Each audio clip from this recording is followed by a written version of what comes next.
Avoid this mistake when starting in Online Business Academy or OBA.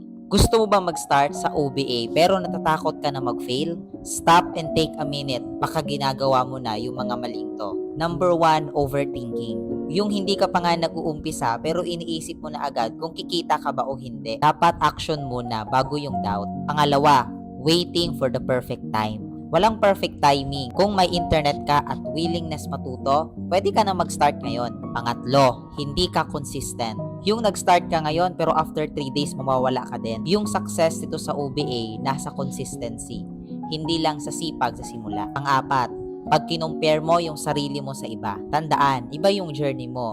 Yung result ng mga nauna, o ngayon ng effort na hindi mo nakita. At panghuli, ayaw mag-invest sa learning. Kung gusto mong kumita, kailangan mo ring matuto. Hindi pwedeng free mindset lang. Kung iiwasan mo yung 5 mistakes na to, mas mataas ang chance na magiging successful ka dito sa OBA. Start small, stay consistent, and trust the process.